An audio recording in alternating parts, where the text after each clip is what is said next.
Here we go again. All right. Welcome to the franchise, episode number 112. Is that correct? 113. 113, gang. I'm your host, the D-Train. On the ones and the twos, sending out an SOS to anybody out there that can hear me. It's going great. Name's Daniel Ehrenberg. Benvenuti all'episodio 113 della serie. Qui tratteremo Mamma Mia e Cocci de Nuovo con Cherry Merle e Stellan Skarsgård e Colin Firth e Pierce Brosnan e sono il tuo ospite Henry Papale. Hey, there's Henry Papali over there on the bons and the tois. I don't know any Italian. Hey, I don't either. That was all Google Translate. Was folks. it? Yeah, but my pronunciation was pretty good, right? I bet. Yeah, it sounded right to me. I'll tell you what, for a movie called Mamma Mia, yep, there's zero Italian people in this movie. That's why I did it. Yeah, trying to figure out that title. Well, it's the title of a right. ABBA song. But even the song doesn't really make a lot of sense. No, it really doesn't. No, it's a strange and title. It's kind of a breakup song, even though it's like it's true. It like a life-affirming thing in the first one. Oh, it was for me. Mamma Mia, gang. We're going to talk about it today. Mamma Mia and Mamma Mia 2. Here we go again. And I'll tell you what, this is what this podcast is made for. When I first came up with this podcast, these were the days I was looking forward to. Very rarely does a sequel come out that screams unnecessary this much. and I'm so excited to talk about it. Yeah, I was looking forward. Let me. This is one of those examples right now. It's happened a few times on the show, not that many. I was looking forward very much to the podcast, but not to watching them. Right, and that hasn't even happened like with something like Hard Bodies, because I was very much looking forward to watching those and the podcast. It kind of happened at Weekend at Bernie's. I didn't want to watch those, but I was looking forward to the show, but not even so much. Now, I was looking forward to Mamma Mia, largely because of my friend Gallagher, who is a straight male and married to a lady. And when this came out in 2008, this was a 5-star review. And he had it on his top 10 list that year. Of 2008. That's right. 2008, which we'll do because I redid. I redid the fuck out of that list, and I had a real nice time. It was fun.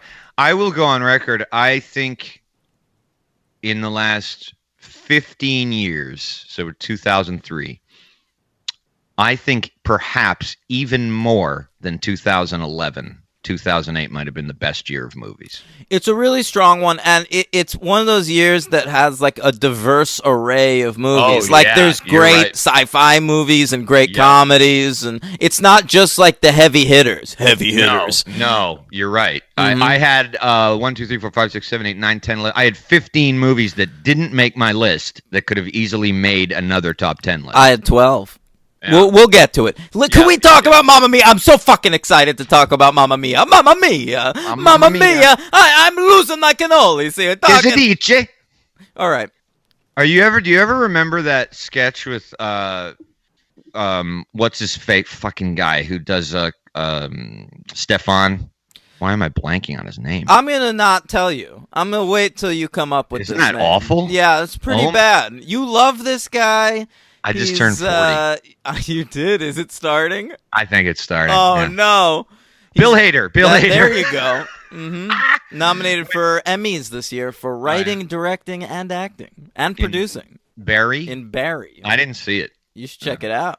All right. When he used to do that Italian character. Yeah, I know the one. Oh my God! When he interviewed John Malkovich, it was just one of the funniest fucking things. Is this segment just you talking about a sketch you liked on Saturday Night Live? That's the segment. It's only going on for about another 7 seconds. Can you handle it? I think it's too much time. Okay, that already. It's over. Yeah. Yeah, you took it out. I missed the damn. All right, let's go. Mamma Mia!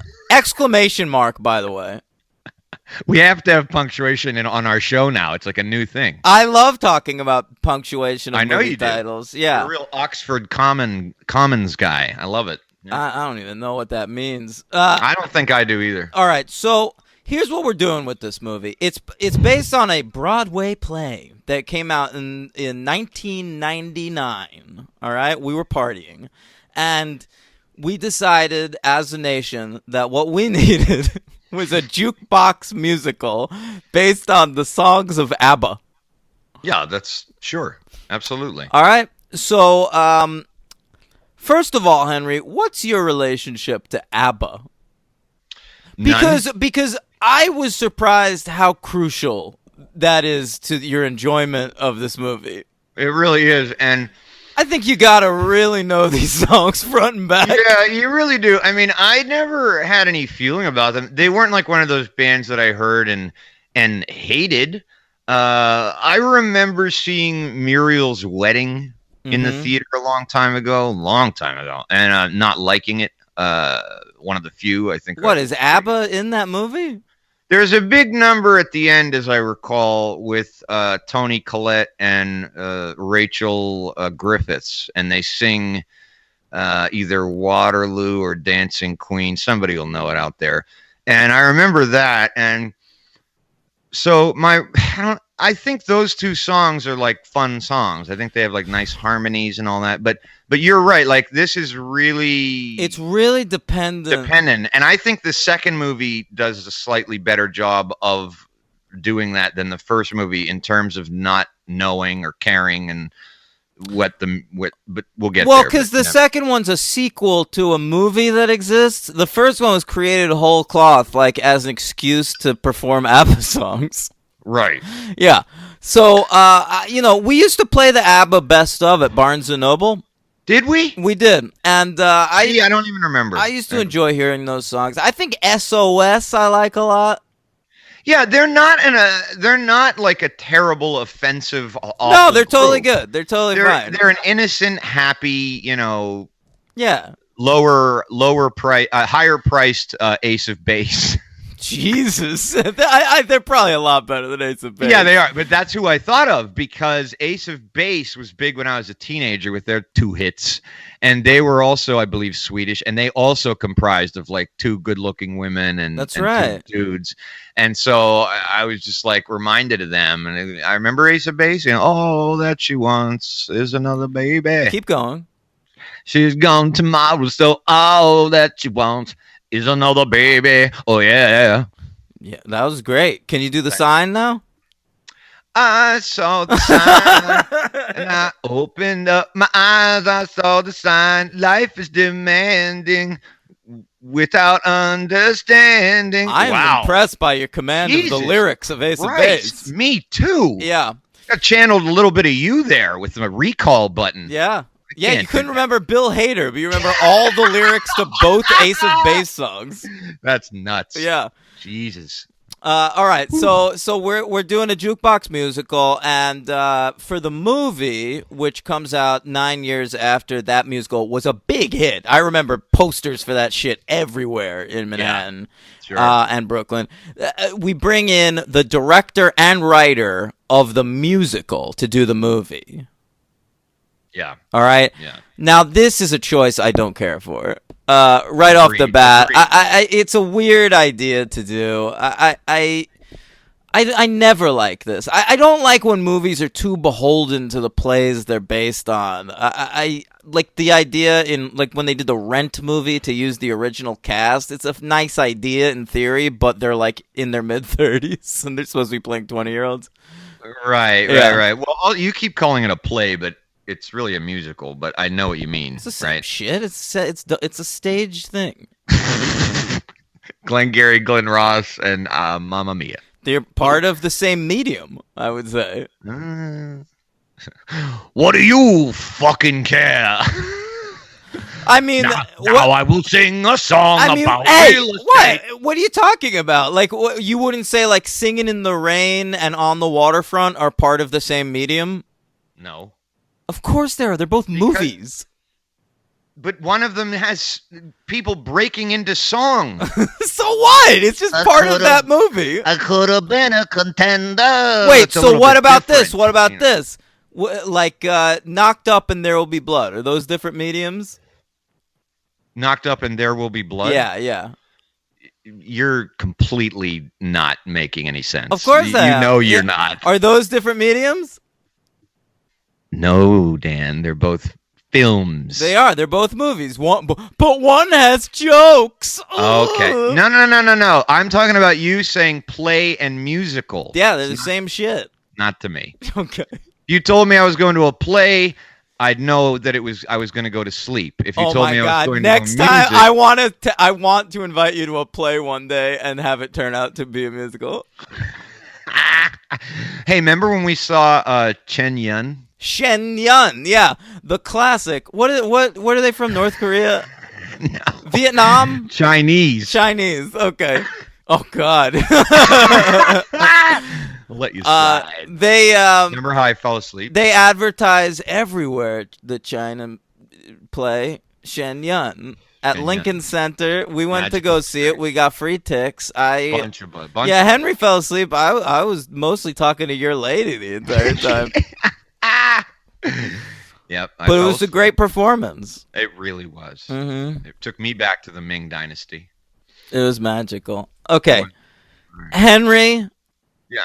Mamma Mia it comes to us directed by Philida Lloyd in Philidia. Yes. What? Philidia. It's not Philidia. There's no I before that last A. You sure? Yes. All right. Philida. Philida. Philida. All right. Philida Lloyd is the director, and she's she's now made 2 movies. I liked The Iron Lady. I thought it was good.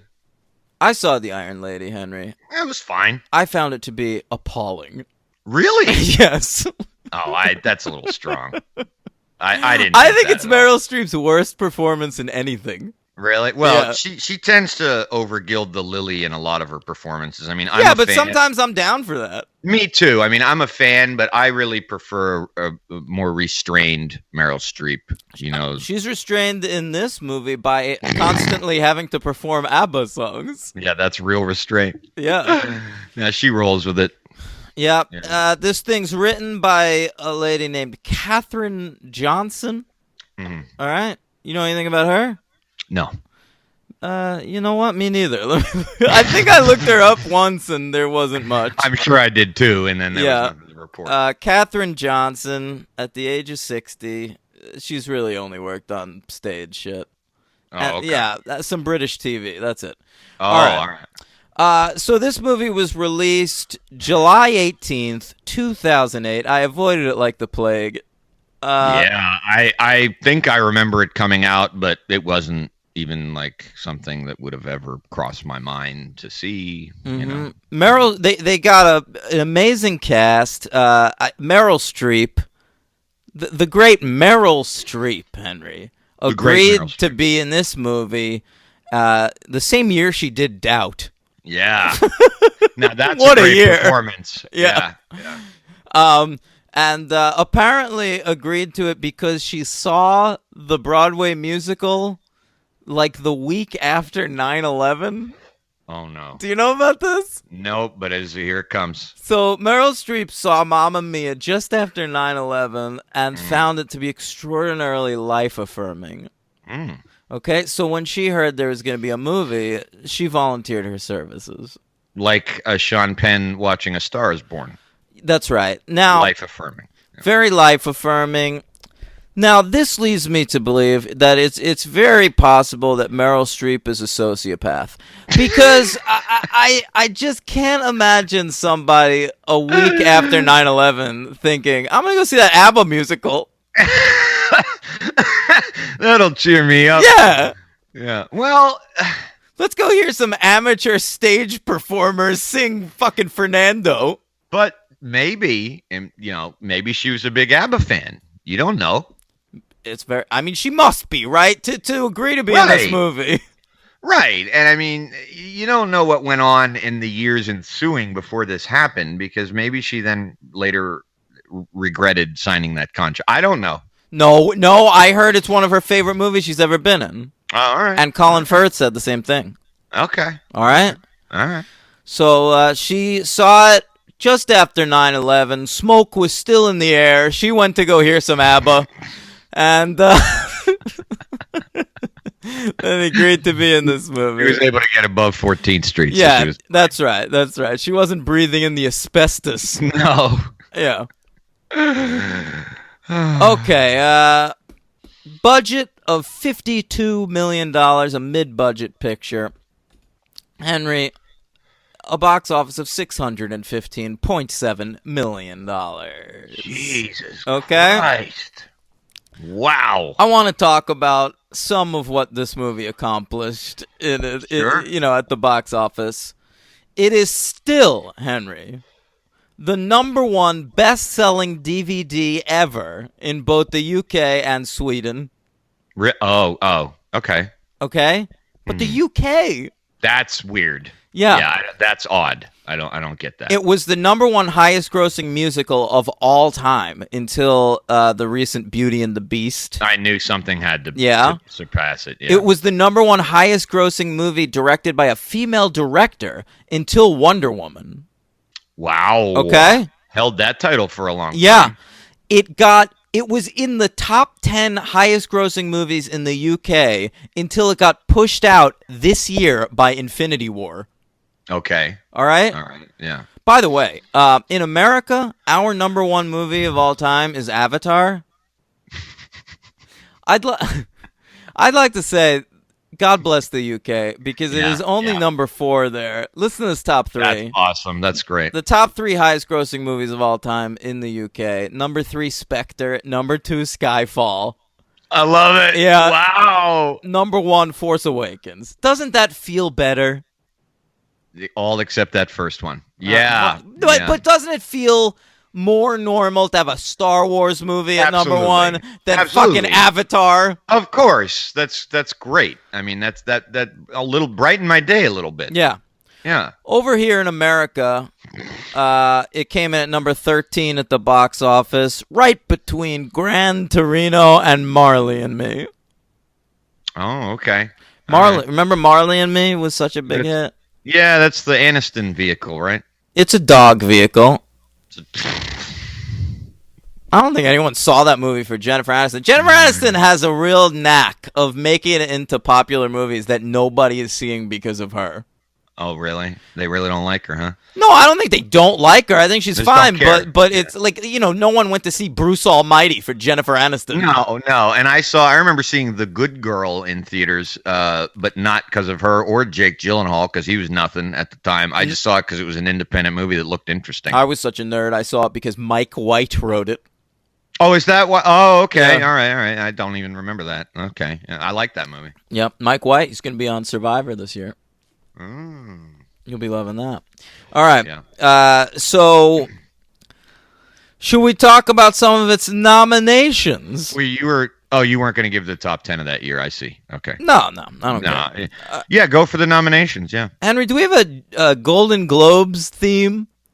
Oh, yes, we do. Yeah, I'm actually somewhat ready. Here we go. It's the GGs. Globes. It's the Hollywood Foreign Press, mostly French. Yeah, great one. I haven't heard that in a while. Been a long time. Yeah, I got all kinds of things there. So whatever awards, it's ready. I'm ready. All right, it was nominated, Henry, for 2 Golden Globe Awards. Can I guess? Sure. Meryl Streep. Meryl Streep was nominated for Best Actress in a Comedy or Musical. And so was Mamma Mia, the movie. That's right. I got it. Yeah. All right, well, they both lost. 2. Unfortunately, Mamma Mia lost Best Comedy or Musical to Vicky Cristina Barcelona. It's a better movie. Yeah, I guess. And Meryl Streep lost to the great Sally Hawkins for Happy Go Lucky, the Mike Leigh film. Oh, I passed on Happy Go Lucky. It was good. I remember Sally Hawkins, though, at the Golden Globes that year. I very distinctly remember this, thinking she looked perilously skinny. She still does, dude. I know. It's like her head's too big for her body or something. But Well, it's a kind of in like it's the shape of water. Her head. oh right, because she was in that shitty movie, The Shape of Water. Yeah. She fucked a fish. Oh, She flat out fucked a fish in that movie, and it won No. Best Picture. no ichthyophobia there. She took fish jizz inside of her, and we decided to give that movie Best Picture. I didn't see it, so yeah. Okay, boy, that stopped everything cold. Yeah, listen. All right. Yeah. So Golden Globes. Yeah. Golden Globes. How about the Razzies? Do we have a Razzie? No, I don't. I think we I'll should work get on that. one. Yeah. Yeah, we will. We never do that, so Yeah. I'll get one. Yeah, Pierce Brosnan. that makes sense. He, I think. he won the Razzie for worst supporting actor. Right. Nobody liked his voice. Yes. That's right. And I loved his voice. I think it's funny because I was reading a couple reviews of the movie, and that was kept being pointed out, and I just kept thinking, like, really, who cares? Like, yeah, you can tell that his voice isn't very good, but like in comparison to what the other non-15 singers in the movie, I mean, who cares? No, I liked it. It's a real. It's like a guttural yowl. He's trying. Who cares? Yeah, I mean, but that also goes into I think that people who like musicals very much are very critical of the people who are chosen and singing. I'm not. I don't. Oh my care. God! You know why? I don't care. You know why, Henry? Because everyone that likes musicals did musicals in high school, and that's so right, they yeah. want want people who can really sing. Like, they're not going to argue with Idina Menzel and Kristen Chenoweth. Right. Yeah. That's a good point. Yeah. All right, Henry, the MTV Movie Awards. Don't have a theme for that either. Okay, but you're this- really throwing them out. Go ahead. I loved this. All right. Amanda Seyfried was nominated for Best Breakthrough Female Performance. All right. And I'm sorry to say she lost, Henry. That's too bad. Who'd she lose to? She lost to Ashley Tisdale for High School Musical 3 senior year. Okay. Haven't seen it. I can't judge. Oh, my God. Yeah. All right. Sorry, I'm getting text messages. Oh. Henry, let's talk about... Oh, wait, you want to do our 2008 list? I think it's very necessary. Yes. Okay. What a year it was. Yeah. Did Mamma Mia make it to your list? It didn't, Okay. unfortunately, and it didn't make my actually 26 or so other contenders. I have tons of honorable mentions. Read out your honorable mentions. So do I. real quick. Yeah, I'm good. Yeah, I'm going to. All right. Forgetting Sarah Marshall, Red Belt, Iron Man, The Incredible Hulk, Milk, Frost Nixon, Doubt, Gran Torino, Valkyrie, Revolutionary Road, Rachel Getting Married, Elegy, and Synecdoche, New York. Quite a few that are on my top 10 list. I figured. Yeah. And some of them were on mine, but I just wanted to switch it up a little bit. All right. Here's my honorables. The Dark Knight, Gran Torino, Step Brothers, Forgetting Sarah Marshall, Speed Racer, Vicky Cristina Barcelona, Frost Nixon, In Bruges, Che, Paranoid Park, Snow Angels, and Towelhead. I think I would agree with almost every single one of those. I didn't see Towelhead and I didn't see Speed Racer, but everything else you picked, I'm pretty sure I'm down with. Great movies. All right. What's your number 10? My number 10 is WALL-E. WALL-E, a great entry at number 10. I am going to pop on there at number 10, a Meryl Streep film, Doubt. Yeah, good one. My number 9 making its list, David. I threw it in there. Cloverfield. That's my number 9. Really? Yeah. Was it before, or did you? I don't know. I redid a ton of this list. Like, honestly, like my top 4 kind of stayed the same, and then everything else is different. Right. Okay. So that's your number 9. My number 8 making its list debut. Tropic Thunder. Very nice. Like it. My number 8 is Rachel Getting Married. Great film. My number 7, I believe, also making its list debut. The Visitor. What is that? Oh, that's Richard that. Jenkins.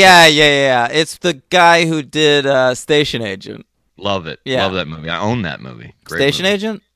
No, I own The Visitor, but I Oh. love The Station Agent too. That's the Tom one where McCarthy. yeah, it's got Richard Jenkins, he's like doing African hand drums.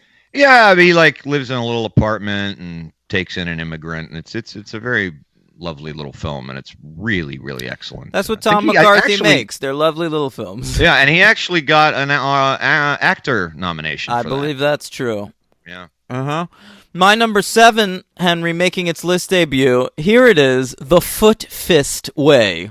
Oh, that's a great one. Great movie. I love that movie. Yeah. Forgot about that.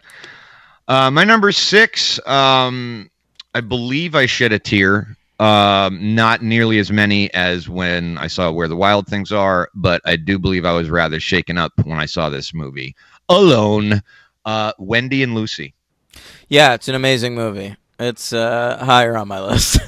Okay. My number 6 is Wall-E. Good choice. And number... Heavy hitters. No. These are the grand slams, the slap shots, the three-pointers, the touchdowns, the curling when the puck gets close to the circle. These are the heavy hitters of the franchise. Heavy hitter. Let the Right One In. That's my number 5. Wow. Look Wow, at that. we like redid these lists and somehow ended up with similar lists. Yeah, weird. Yeah. Number 4, In Bruges. That's very high for Ed Bruce. Yep, I Okay. love that movie. Yeah. My number 4 is Wendy and Lucy. And I will say In Bruges was on my list before, but it was like 10, so I bumped it up. Yeah. Wendy and Lucy, always memorable to me because a lady shushed me for talking during the closing credits. Maybe she was still getting over the emotion, man. Well, You probably, but leave me alone. should- All right. Number 3, The Wrestler. My number 3 is Synecdoche, New York. Great movie. Now, this is big for me. This took a lot of courage. Okay? I want some applause here. Oh, boy. Being moved from number 1, Oh, what's happening here? The Curious Case of Benjamin Button. It's still too high at number 2. Hey, But man. that is funny. Wait, I'm excited to see what number 1 is going to be now. That didn't even make your honorable mentions. Wow. No, it's a good movie. I see that on the list. I know it's not going to make my top 10, and Right. I know it's going to be super high on yours. So, Right. Well, there you go. Yeah. Number 2. Yep. My number 2 is Milk. Yes. It does a body good. And the number 1 movie of 2008, and I think I'm going to stick with this for a very long time. It's undeniable for me. The Dark Knight. Really? The Dark Knight at number 1? Fuck yeah. Yeah. Yep. It stuck with me.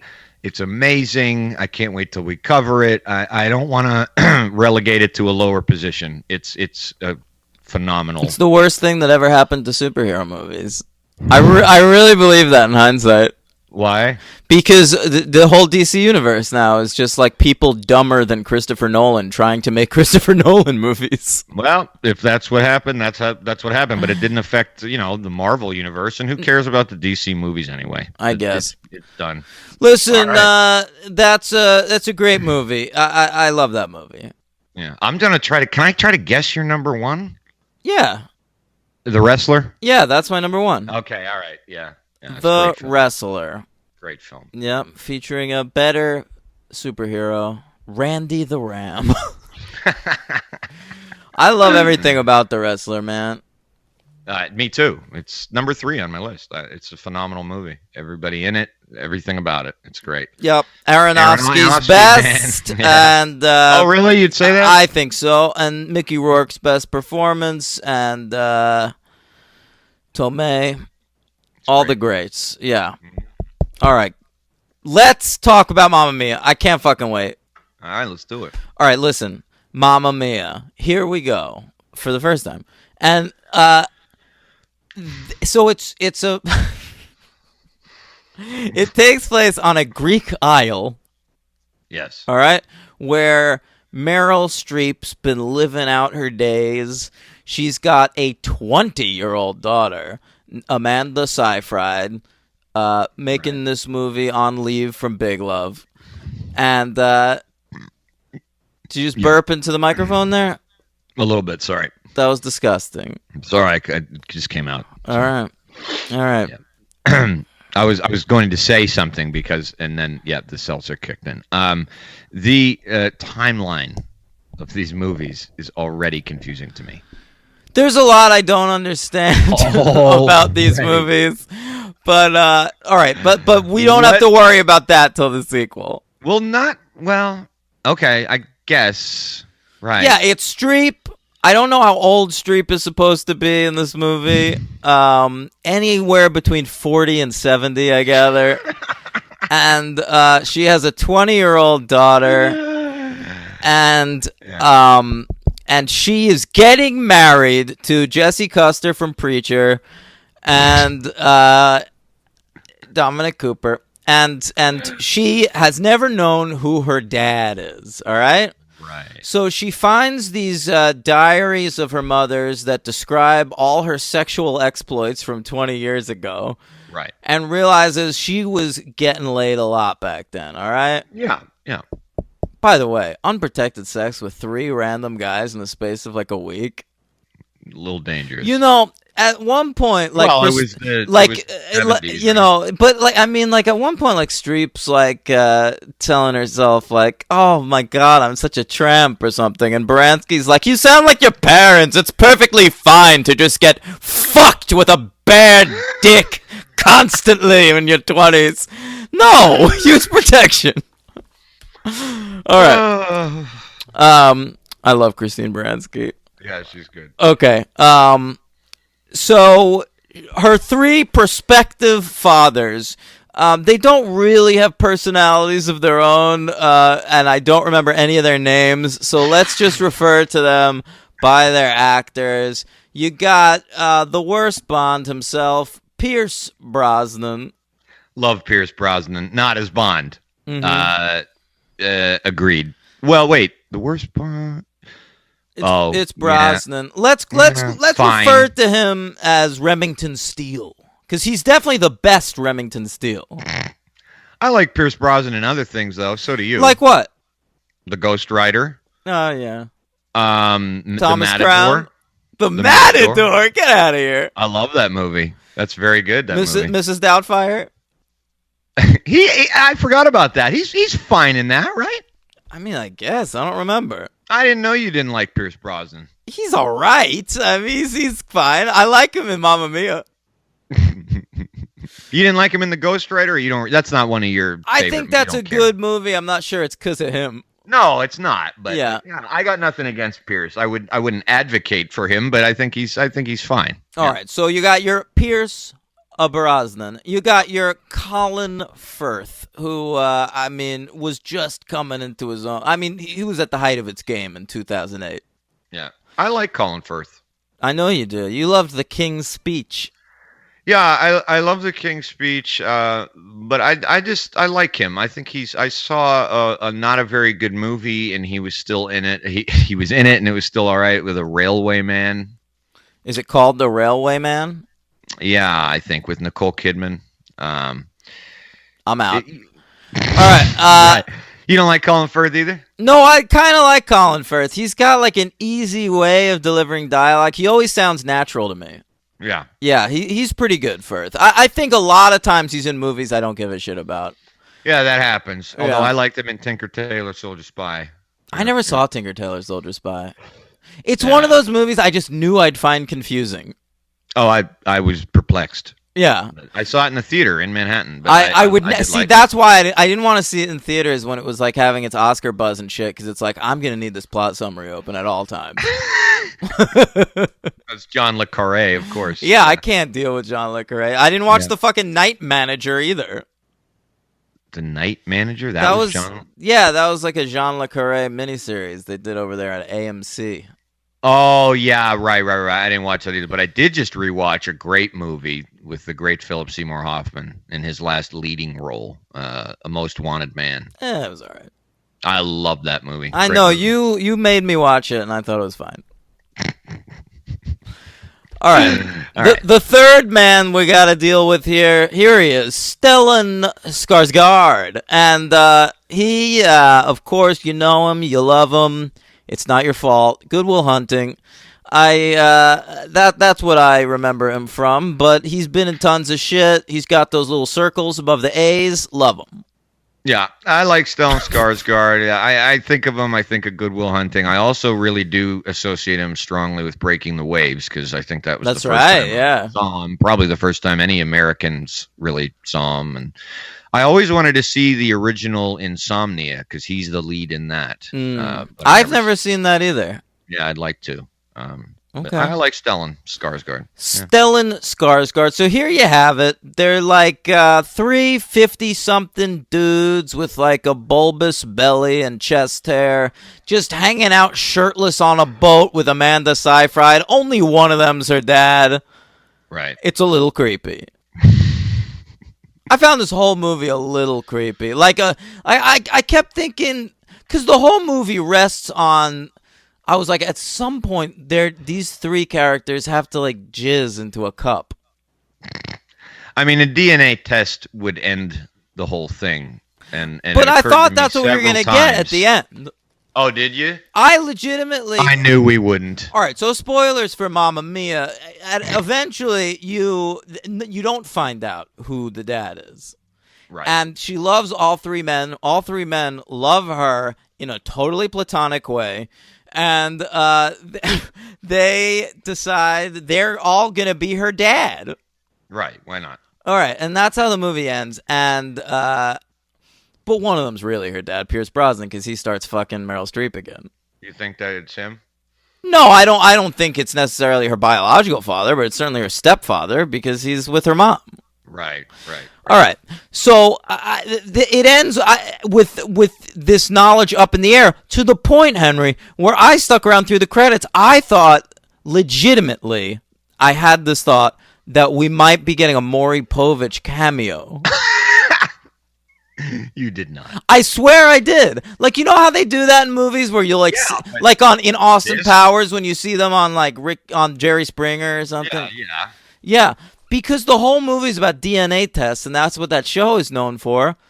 Let's bring in Maury for a cameo. I could have done it. Could have sang a number. I would have loved him singing a number. Maury Povich. Yeah, take a yeah. chance on me. Take it. So what'd you think of, since you've just pretty much done the plot? I mean... Well, I have a lot more to talk about. Right, yeah, okay. I mean, I can say that I found the first... How long is this movie? Like, It's like an hour 48, something like that. I found the first hour virtually insufferable. Yeah. Then I guess sort of like Stockholm Syndrome, maybe because there was a Swede in it and Swedish music. Yeah. I just came up with that. It's pretty good. Thanks. I started to be inured to it, and I was just like, okay, this isn't so bad. Its charms grabbed you by the throat. Sort of, yeah. I even wrote insufferable, but a little bit of charm. Yeah, and the last 45 minutes were a little less obnoxious than the first full hour. Yeah. I don't know if that was the music or that I knew the two tunes, or if maybe that's when they. Well, showed they up. saved a lot of the songs you know for the end. Right. Yeah. I mean, there's a couple, Scooby-Doo moments where you're just like, whoa, There's big time Scooby-Doo moments. It's like a little, for a second I thought it was going to be like a farce. Because the three dudes show up on this Greek island where she's getting married to Dominic Cooper, who looks 12 years old in this movie, by the way. Well, Amanda, when she made her first... Amanda, you're on first name basis with her? Yeah. Amanda Seyfried. Yeah. When she first appeared, I was a little unnerved because, to me, she looked like she was like 14. Yeah, she looks very young in this It's movie. crazy. And like the first line out of her mouth is like, I can't believe I'm getting married or something. And I'm just like, I can't believe it either. Well, You're the like second 12. she said that, I was like, this is a fucking gross movie about a 20-year-old who wants to settle down for the rest of her life trying to find her daddy. And it is totally gross. And frankly, it went a long way at the end when they decided not to get married. Yeah, that's very, That very really true. helped me out. I agree. It helped me too. It was like, oh, okay, she came to her senses. Yeah. Right. And I like that Cooper was just like, I love this lady. I'm willing to marry her. But like, if But she I'm doesn't willing want to not get to. married, that's all right too. Right. Yeah, there's no drama there, really. No, and then I mean the whole thing at Four Weddings and a Funeral vibe there at the end there, and then you find out Colin Firth is actually gay. Stellan Skarsgård. Wait, you find out, Colin Firth is gay? Yeah. When does that come up? Okay, so when they're at the altar, and I think Brosnan's the first to like stand up and say whatever he says, his little lecture about how he came back from Meryl. It's like this. Oh. He's the British Bon Jovi. And then like Firth stands up and says like a line where he says, you were the first woman I fell in love with and the last. Yeah. And then they cut to this dude in the audience who like gives him like a winky winker, and Firth like acknowledges him, and that's that. I didn't catch the winky wink. When he said that, Yeah. I thought he was like telling his love to Meryl Streep. Like, you were the first woman and the last. I've never loved another woman but you. Well, that's nope. Because and then in the second movie, he has that thing. Well, with they have sex and it's no good. Well, right, but it's also there's the little moment with the passport man.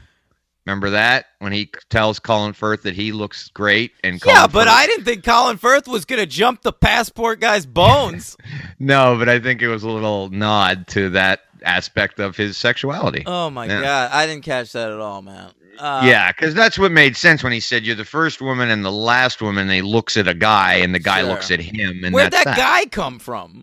I have no idea. I don't remember him really being in the rest of it, but I was just like, oh, okay. All right, so Firth right. turns out to be gay. Brosnan bones, the Streep, and we need something for Skarsgård to do. So her mousy friend, played by the Weasley's mom from Harry Potter, she. Excuse me. Educating Rita's. That's Julie right, Walters. Rita herself. I love that movie. The when I was a titular teenager. Rita. I loved that movie when I was a teenager, and I was in love with Julie Walters. Yeah. I wanted to meet somebody like her. Yeah, when I was a teenager, I was like, I wish I could meet kind of like a British uneducated woman who just like is so spunky and. I know what happy you and- mean. I used to have fantasies about falling in love with a homeless woman. And taking her off the street, showering her up, and discovering her- she's a beauty, teaching her how to read. doing like a whole Pygmalion. deal. Yeah. My Fair Lady there. Yeah, Okay. yeah. Oh, But a God. homeless. Clean the dirt off Every her. time I think I'm saying something unusual, you always outdo me, and it's great. Yeah. Give her dog a home. What kind of dog was in your fantasy? Well, homeless people, especially young homeless people, they often have dogs. It's true. Yeah. Wow, is that a good point? Yeah. Mhm. Yeah. So I'll take the dog in. Well, dog unemployment is very high right now. It's true, man. Under the Trump regime, it's tough to get a dog job. It really is. Yeah. The kennels are full. Illegal dogs everywhere. Yeah. Not as many emotional support animals these days. No, and the That shit's for Chihuahuas have been snowflakes. Chihuahuas have been banned. They can't get through the wall. That's German right. Shepherds aren't allowed in. It's Mhm. tough. Yeah. Okay. All right. Henry, I like that little runner. All right. Let's so Skarsgård bones Molly Weasley, educating Rita herself, and she sings "Take a Chance on Me" because I guess she's wanted to bone this dude her whole life. Right. Yeah, it's all right. Yeah, I'll say it right here. Julie Walters was my MVP. That's insane. Not really. I didn't. It was tough. I mean, She's an LVP contender for me. She's your LVP or she's an LVP contender? I said contender. Yeah. Okay. All right. All right. Really?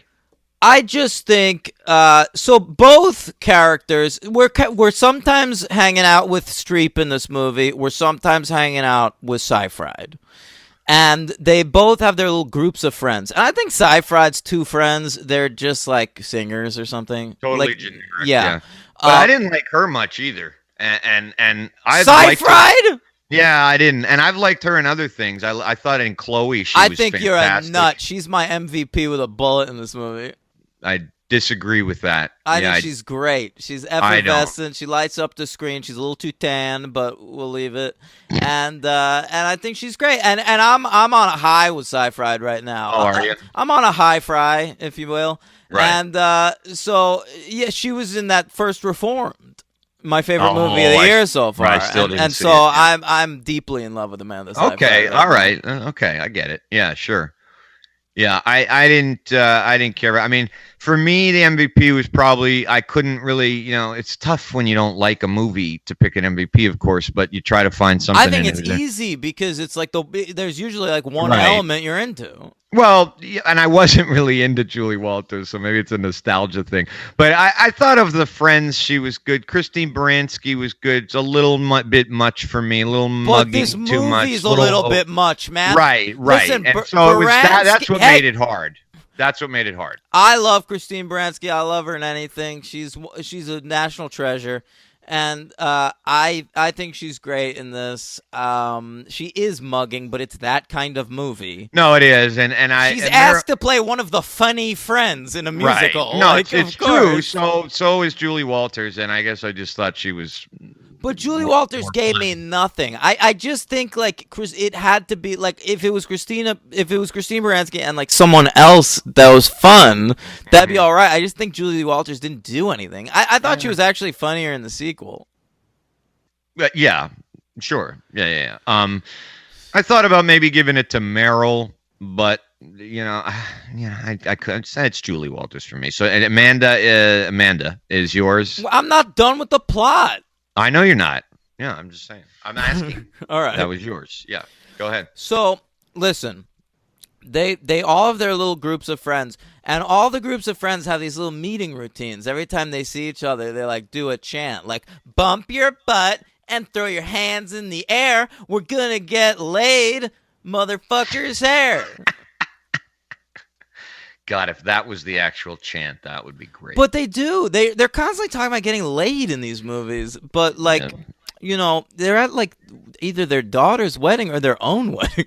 Yeah, it's true. I'll tell you what. Meryl Streep, she needs to advertise this hotel she's running. But don't worry, Dominic Cooper's gonna hook her up. Meryl Streep says, "Tell them about the internets. He's gonna put me on the line." Right, I remember that line. That's a very funny line because she doesn't really understand the internet. Right. I could relate to that. Yeah. Yes. I figured she'd open up an email to Outlook.com. That's right. Henry Franchise at Outlook.com. So I thought this movie was going to turn into a bit of a French farce, a La Cage aux Folles situation. Sort of was, no? But it wasn't because, like, Seyfried invites these dudes to her wedding. Yeah. And then she tells them, my mom doesn't know you're here. Don't tell anybody you're here. You're here because I don't. Well, she doesn't tell them about the dad part of it, but it's like she presents it as a surprise for her mom. Right. So she hides them out in this little shack where I guess they're all just going to stay together. Yeah, very strange. Very strange. It is fucking weird. One of them put up paintings that he drew of like fucking Meryl Streep on the wall. Yeah, very fucking bizarre. That whole thing. I mean, what did you think when they showed them in the flashbacks?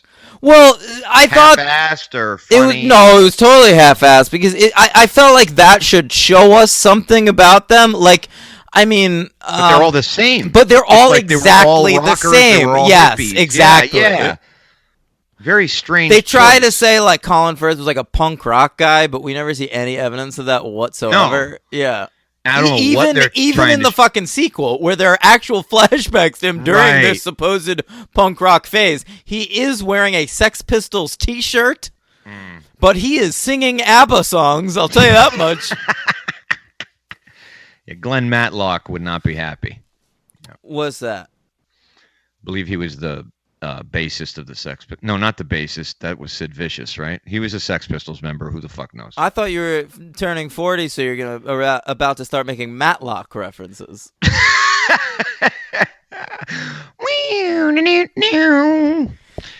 I think that's the end of the Matlock. So thing. I don't understand why these three men would agree to this, first of all. If you fucking get to this island and find out the person you thought you invited them was not the person, first of all, I'd be going off to find Meryl Streep immediately and being like, would you believe this? Your fucking daughter invited me here. I haven't seen you in years. Very true. Yeah.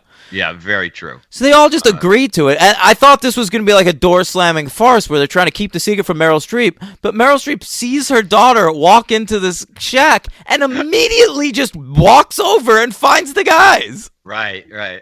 Door slamming farce. I So- like that. So she knows these dudes are here. They're just hanging out all oiled up with their gross guts hanging out Yeah. with her daughter. I didn't need to see. It's mainly Stellan, right? He's the one who It's mainly all has three of it. them. They're all just shirtless for a big chunk of this movie, and there are a Yeah. lot of big chunks on these guys. I don't care for any of it, and I did not need it at all. No, it's unnecessary. Yeah, I agree. It's gratuitous. Gratuitous nudity. No, it's not even gratuitous. It's just creepy that they're hanging out with like their like flame, who they haven't seen in 20 years, like hot young daughter. Right. It is bizarre. Yeah. Again, no idea on the timeline. Haven't seen in 20, 25, 30, 40 years? Sure. 30 years? 20? So Yeah. all 20. It's 20 because she's 20. The daughter's 20, Right, which means she and was one born of in these three 1980, guys impregnated her.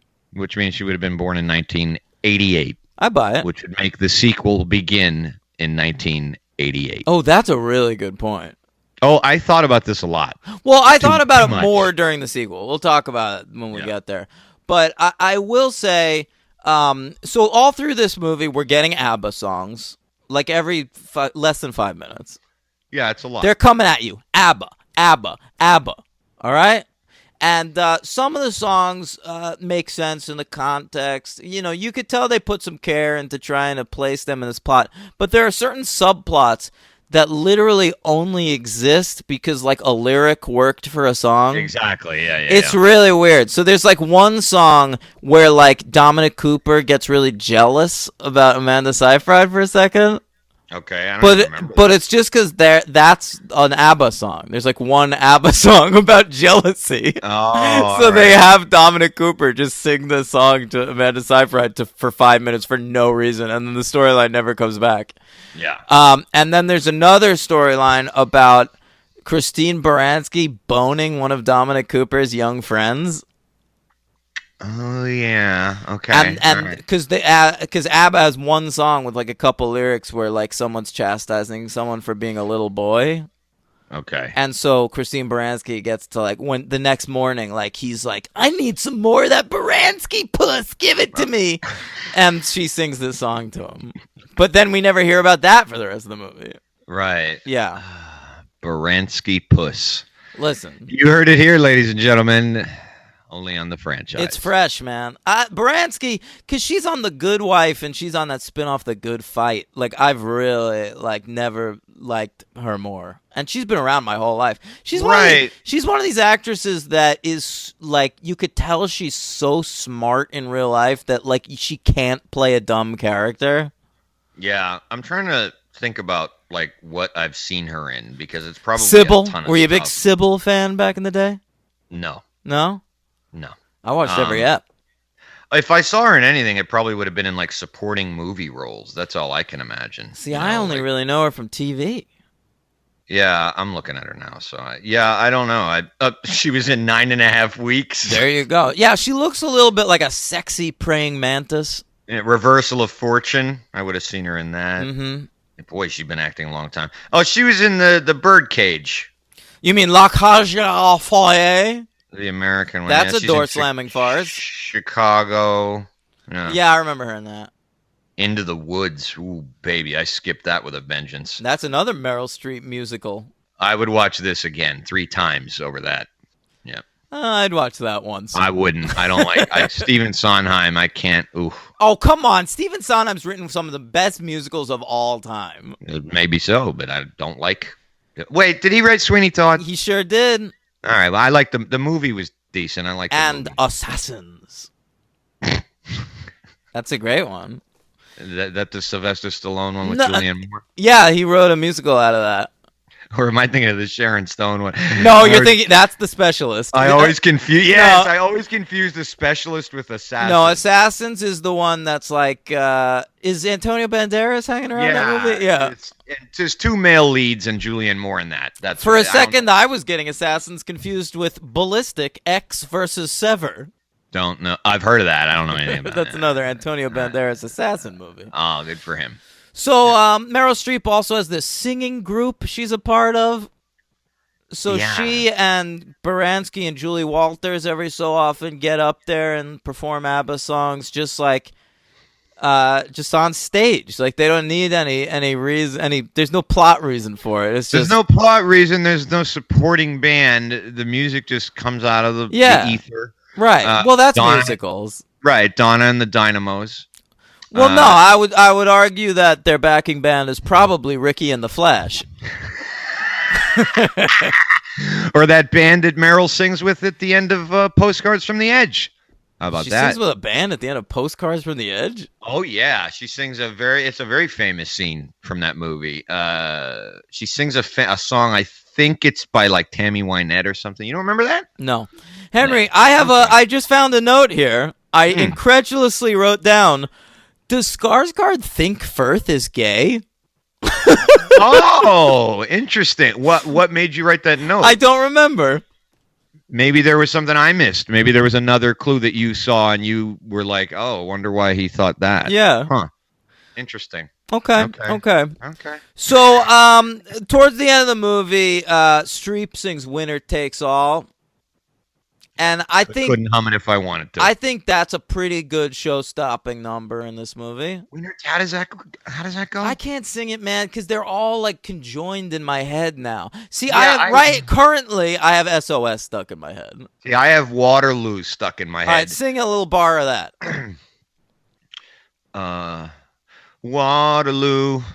No, it's not a good key for me. Hold on. Waterloo. Yeah. That's Right, Waterloo. Okay. And then SOS is I don't know.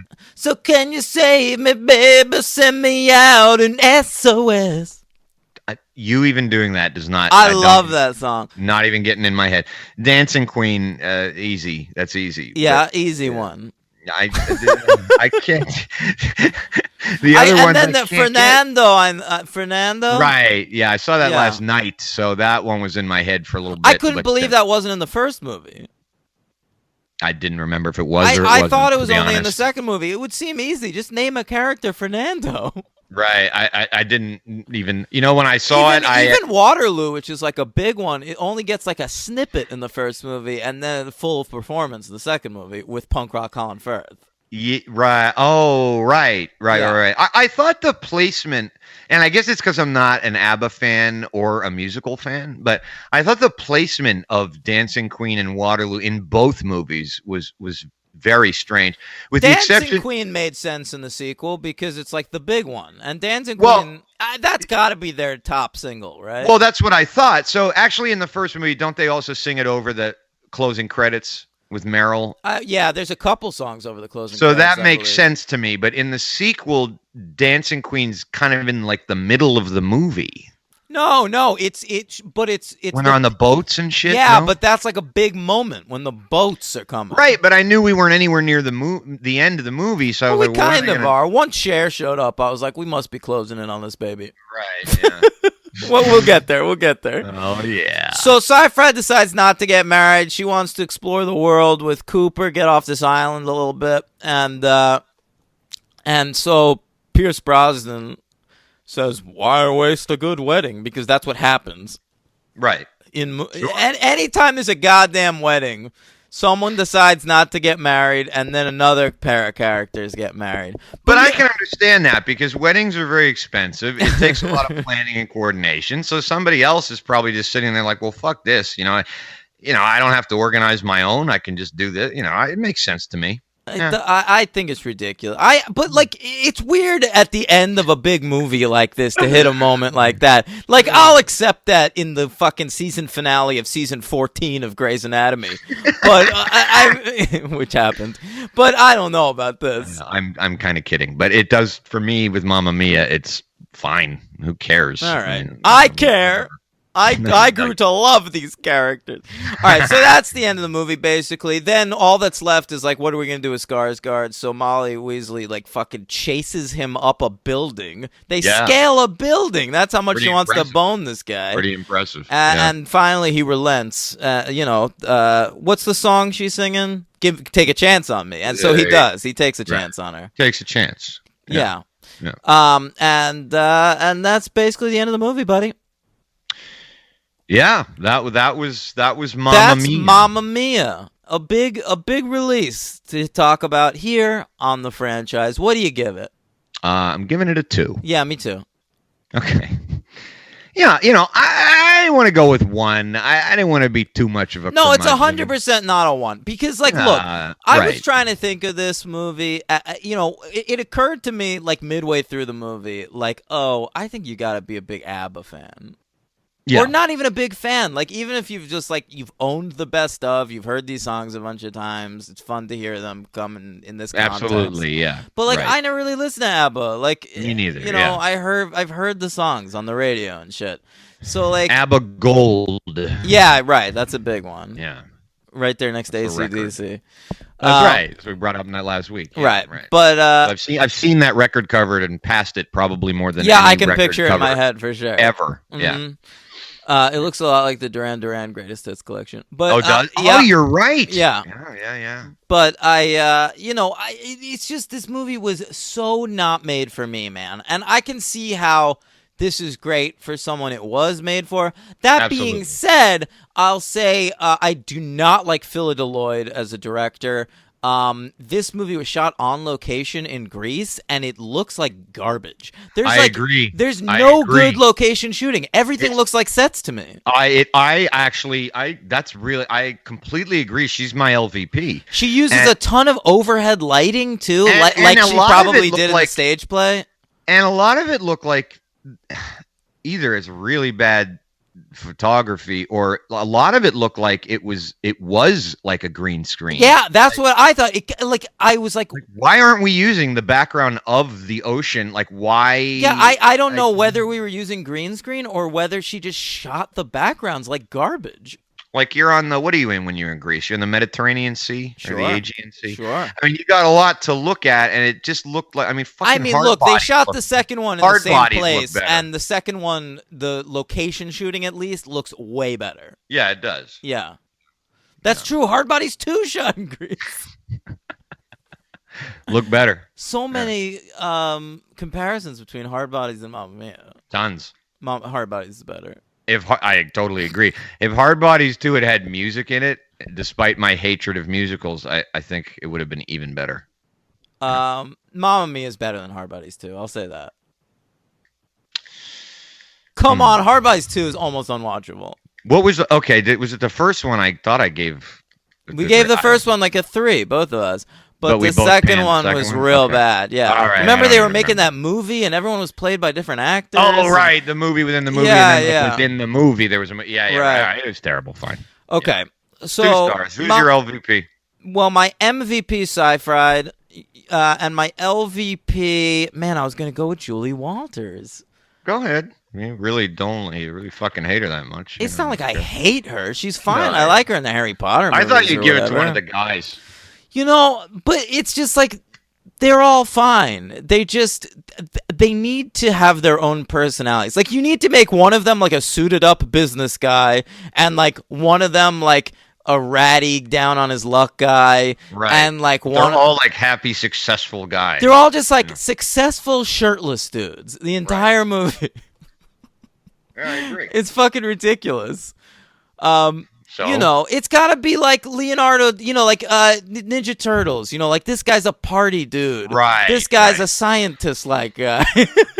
You know, like at least give it to me like the Friday the 13th movies. Like, you know, all the Right. teens had like their own little thing going on. I love This guy's a that. horn dog. The Teenage Mutant Ninja Turtles have better character development than Oh, by a Mamma Mia. lot. Yeah, they do. They really do. Okay, so So you're go with I'm gonna Julie go with man. I Walters. don't know. Yeah, man. Fine. My LVP's the director. Fine. I mean, yeah, sure. Well, I mean, it's not in the second one, so there you go. Okay. If you're scoffing. No, that's fine. So And I thought a lot of the pacing was poor and the backgrounds were no, poor. and, the yeah. pacing is poor, but it's because it really does feel to me like a Broadway play directly translated onto screen. Like, they could have shot this on Broadway, like, without any of the location shooting because it's negligible, and Yeah. it could have been, like, exactly the same movie. Just make it like show it on PBS. No, I mean, like, you know, I understand. Like, look, the movie made a ton of money. Clearly, people wanted a movie version of Mamma Mia. Right. But, right. I mean, if you're really looking at this as a film, like, I mean, I don't know. Like, sure, like, you've got to make it a movie, and this does not feel like a movie to me. Like, fine, if you're working from the works of August Wilson, then sure, just translate it directly and make Fences. But, Right, like, this right. is Mamma Mia. We can fucking make this more cinematic. Right, especially since August Wilson is a playwright and this is a musical. They're both plays. All right. Shall we talk about the second one?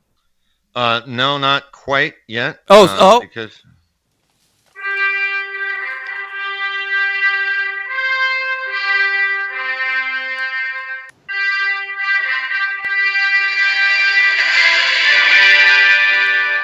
okay, we have Colin Firth was in Yeah. The Kingsman. That's right, of course. Kingsman, Secret Service, and Golden Circle. Yeah, Which I had to double check because I wasn't remembering if that was based on a comic book, but it is was. indeed. It's based on a comic called The Secret Service, and they found out in adapting it to theaters that America makes it so that you are not allowed to call a movie The Secret Service. There's a copyright on that. I didn't know that. Yeah, really. So they had to call it Kingsman, The Secret That's Service. by the great Mark Millar, right? That's right. He wrote the comic. It's not one of his best work. I actually prefer the movie to the Okay. comic. I liked the movie. I Yeah. liked it. Not enough to see the sequel, but I did like The sequel movie. is totally good. Julianne Moore played the villain. She was great. Oh, all right. Two more. Stellan Skarsgård, of course. Sure, those Marvel things. Thor. Yeah, he's and Eric Avengers. Selvig and Thor and everything else. Mhm. And last but not least, Dominic Cooper. Yep, Jesse Custer and Preacher, the titular Preacher. That wasn't what I was going to say. Oh. Only. He's also in the MCU. He's Howard Stark. He sure is. That's right. Yeah, young Yeah. Howard Stark in That's in the first Iron Man. He's in Captain America: The First Avenger. Oh, that's right. That's right. And Because then in the he's like- Iron Man movies, we see John Slattery as an older version of him. Right, and he's in a couple of. I think he makes cameos in a couple of other things. I think that's right. Yeah, he's in that whole Haley Atwell timeline. Right, exactly. Yeah. So that's it. That's it. That's kind of surprising. Yeah, it Feels was like a big- Sci-Fried could have been like the Kat Dennings role in Thor. I know. Or I thought I like, would encounter a lot more. It was a huge list to go through, believe me. But yeah, it was only 3. Well, Streep was in Silkwood. All right, yeah. Superhero movie. Sure, Yeah. sure. All right, that's it. Pierce Brosnan? Nothing. That's crazy. Well, he was Bond. He probably had enough of that genre. I guess You know that's what, true, yeah. sure. All right, let's talk about Mamma Mia 2. Here we go again. All right, so Mamma Mia 2, here we go again. It comes to us, this year. Yeah. It came out July 20th, actually, so a couple weeks ago at this point. Oh, all right, but yeah. we were working on Mission Impossible. Yeah, we But I were. couldn't let this baby go. It was eating at me. I had to do Mamma Mia. Yeah, it wasn't eating at me. We could have probably skipped it, but it's okay. Come on, Mamma Mia. Let's do it, baby. Benvenuto i Stellan Skarsgård, Colin Firth, Pierce Brosnan, Cher. Yeah, share. Let's talk. Well, let's get right into it. Okay, so it comes to us a 2-hour film, a budget of $75 million. It has so far made $195.6 million. It's not setting the world on fire like the first one was, but it's going to do fine. And I think there's still some international territories it hasn't opened. I was just going to say, I mean, but it has been out for like 2 weeks. I guess 2 weeks. Yeah, but I think just in the UK and the US. Okay. Mm-hmm. So all right. Yeah, sure. Yeah. Okay, so we put together a team to come up with a story for this sequel because, Mamma Mia was not built to have a sequel. It's a Broadway play. Right. It's hard to do sequels to those. I would think so, yeah. So the think tank they got together is Katherine Johnson, who wrote the first one, Richard Curtis, who is best known for like Four Weddings and a Funeral, the aforementioned, and Love Actually. And this fella, Ole Parker. Ole Parker. Who also directs here. Ole Parker. Now, he's best known for boning Thandie Newton, I suppose. I see that. But also, he wrote the Best Exotic Marigold Hotel films, which were very, very successful. Yeah. I'm looking at him right now. That's a franchise we can cover. It is a franchise that we can cover. We can cover. Yeah. Yeah. Ole Parker. Ole Yeller. He's he's been around. He's directed a couple movies, none of which I've really ever even heard of, to be honest. Oh, really? I mean, now Imagine Me and You I've heard of. I remember when that came out because it came out the same year as Me and You and Everyone We Know, and I used to get them confused. He did one called Now Is Good, which is a shitty title. That's a real James L. Brooks title. Yeah. Now is good. It comes to us from the same family as like Everything's Fine. Right. Yeah. I like it. So now he's doing Mamma Mia, and listen, he's directing a script by Diablo Cody coming up. So I will have to see that because I do love Diablo Cody. Just watched Tully a couple weeks ago, Hank. How was that? Pretty good. Yeah. Yeah, check it out. No, I would. Yeah. Yeah. That was not a theater choice for me, but I would definitely watch it. Yeah, I wanted to see it in theaters, and it just never happened. So I found it illegally streaming. Nice. I actually watched that the same night I watched Unfriended. You'll remember my Unfriended binge. Absolutely. Yeah. Yeah. Okay, so this came out a couple weeks ago. We went to see it this week. I managed to avoid all spoilers. All right. Yeah, it was pretty easy for me to avoid spoilers. There are some big ones, though. Oh, really? I guess. I'll have you know. Forgive me if I'm wrong here, but didn't they advertise this as a Meryl Streep movie? Oh, that's a good point. I didn't realize when the movie started that, like, as it was going, I was like, oh, I guess she's not in it. Yeah, I guess I thought. I mean, she shows up at the end as sort of a spirit Meryl Streep. Right. But she is dead this whole movie, and there are photos of her everywhere. Can we hear that photos of the old actor theme? Oh, sure. Yeah, I wasn't ready for that. I haven't played that one in a while. Hang on there. Here we go. It's a photo bomb because we couldn't get the actors because we couldn't afford them. So get on the photo bomb. That's right. Big time photo bomb from Meryl Streep in this movie. I mean, we find out when the movie starts, she is dead as a doornail, and Amanda Seyfried is just renovating this hotel. She wants to do it in honor of her mom. Right. Right. Do we know why Meryl Streep didn't return? I mean, better shit to do. Yeah, does she? I guess so. Wait, can I just say another problem I had with the first movie, by the way? Meryl Streep and Amanda Seyfried, she's like raised this girl on an island the whole 20 years. I feel like they should have more scenes together.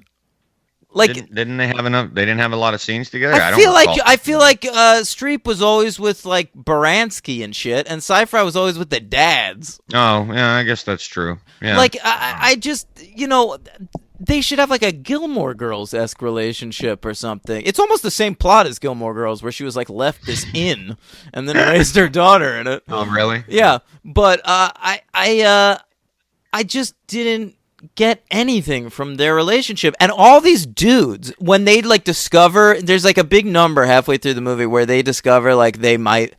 First of all, the first thing that should have gone through their heads when they met this girl is, oh shit, I might be her dad. True. But it takes them like halfway through the movie to realize, and they all realize on the same night, like just around the same time during a song. And all of them immediately go up to her and is like, I want to walk you down the aisle. Like, fuck you, motherfuckers. Meryl Streep should walk her down the aisle. Yeah, she's a very accepting daughter, too. She's taking this very well. Oh, she's so pumped. I would think finding something like this out would be rather traumatic, and you'd be in therapy for a while. But she's into it. They have that whole ... conversation at the beginning of the movie where they're just like singing about like her mom boning dudes. Right. True. Good point. Yeah. All right. Back to Mamma Mia 2. Here we go again. The plot of this one is Streep's dead. She's renovating this hotel. She's got to rebuild it. Okay. So we're getting scenes set in the present with Seyfried. Baranski and Julie Walters come to visit her. Brosnan's living out there. Firth and Skarsgård aren't around. I'm assuming they were only willing to do this movie for like 2 weeks. That's probably true. I didn't even think of that. Yeah, I think in this movie it's like an Arrested Development on Netflix situation. We're working around these actors' schedules. Yeah. We're gonna get it done, but whenever you guys are ready, it's cool. Don't worry. I think that's part of the script process. Like, is they went out to the characters like, all right, gang, we don't have a script yet. We're filming Mamma Mia 2 for these 3 months, and then it's like. Pierce Brosnan's like, I've got nothing to do. I'll be there the whole fucking time. Skarsgård's like, I'm shooting River on Netflix. I'm part of the Marvel universe, so I'm trying to do Infinity War 2. I'll be there 3 weeks. Right. Yeah. Firth has got all kinds of shit going on. So yeah. Baranski's like, we only do 13 episodes of The Good Fight a year. I'm down for a bunch of Mamma Mia. Don't even worry about it. Right. Meryl Streep's like, you got me for 2 days.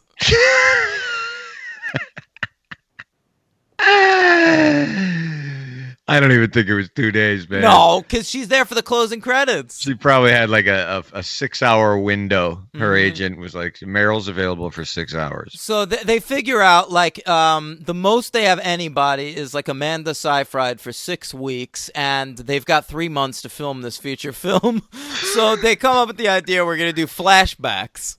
Right. To how Meryl Streep met these men, even though it informs absolutely nothing, and we basically got the gist of the stories in the first one. Right. There's no need. We went from 3 generic rich. It is the least essential flashbacks I've ever seen in a movie, and it's kind of the main plot of the movie. Yeah, it kind of is. Just a lot of successful, very rich white people, and then we go back in time and see a lot of successful, very rich white people. Yeah. I will say, I'll say right now, I did have an LVP because he's coming up right now. Okay. It's the guy who plays the young Stellan Skarsgård. That kid, It's funny He was because so bad. I thought he was an actively bad actor. Too. I thought all three of them were kind of duds. Like, I didn't notice Yeah. any of them being better or worse than the others. It was just so strange to me that, like, we have the Meryl Streep character, so we went out and we got Lily James, who's a good actress. Yes. She was very good in the last few seasons there at Downton Abbey. I think she'll be back for that movie they're going to do. I don't know her at all. I got to. Oh, really? Well, I know her No. primarily from Downton, but I mean, she has a big career ahead of her. She did the fucking Cinderella movie. She was Oh, okay. Cinderella, and she also was the diner waitress, the Baby Driver's girlfriend. I didn't see that. You never saw Baby Driver? No, I never did. Why not? It came out, and there were other things to see, and I just passed. Yeah. It's an Oscar-nominated Edgar Wright film. Yeah. No, I mean, I think Oscar winning. Yeah, but now I'd have to watch it, and Kevin Spacey in it. I don't know, man. I know that is tough, but I watched it post Me Too, and I was still able to enjoy it despite Kevin Spacey. He's not in it that much. Mm-hmm. Yeah. All right. All right. Well, I really liked Lily James. She's actually my MVP. I'll tell you what, she's mine. Oh, really? Yeah. See, that's interesting to me because when you said Amanda Seyfried was yours, I think Lily James in this situation is far better. I mean, disagree. Everything you said about Seyfried, I think applies to Lily James. I think that's true, but I think it applies to both of them. That's why it was nice to have her in this movie. Okay. Because But we for me, can't it was we can't have Seyfried carrying. I love Amanda Seyfried. I don't think she carries a movie. Oh, all right. Yeah. Well, this one does. She's really all those adjectives you used to describe Seyfried. I think this one does it, man. She's just very effervescent and effortless, and Yeah. she's good. She's She very had a nice captivating. voice. Yeah. And Yeah. but there are just too many fucking duds in the first of all, Yeah. we catch up with Meryl Streep. She's graduating college. So, excuse me, but does that mean she's like 20 when she gets pregnant with Amanda Seyfried? Well, here's and where we so get does into that problems. mean Meryl Streep is playing 40 in Mamma Mia? It's very, very confusing. I even found an article, just Googling reviews of Mamma Mia, where there was an article completely about the timeline, which was a very funny read. And yeah, none of it makes sense. Somebody figured out that like the first movie is actually in 2005, but that still doesn't make a lot of sense. It doesn't make sense because those flashbacks are not 1985. Right. So, I mean, it's none of it makes sense because then in the flashbacks, I mean, we really don't even know what decade we're in. I think it's implied by the movie we're in the 70s. It looks awful 70s to me. Right, Like but late that would- 70s because Firth has his Sex Pistols t-shirt. But that would make Amanda Seyfried 40 in 2018. But she's clearly 30. But then I read that Did this more time sequel- pass? Like, Well, is no, is less Mamma time. Mia 2 taking place in like 2028? in this article, they said that the 5 years have passed. 5 years. So Pierce Brosnan She's marries 25. Meryl Streep and she just fucking dies? Did I say Meryl's Meryl Streep? Meryl Streep. Well, no, they've been together, you could assume, for like 4 years if there was a 5-year gap. And then she just drops dead. Yeah. Ugh. Singing Wait, but too it hard. can't be because like Julie Walters like she has a full head of white hair in this. Everyone Well, looks 10 5 years older. Man. I don't know. Yeah, I don't have a clue. I don't have a clue. It did not do a good job of that. Didn't even try. It was like, we're gonna do this in the 70s, and that's that. It's So, bonkers. I was super confused. But anyway, so where she's graduating high school, college.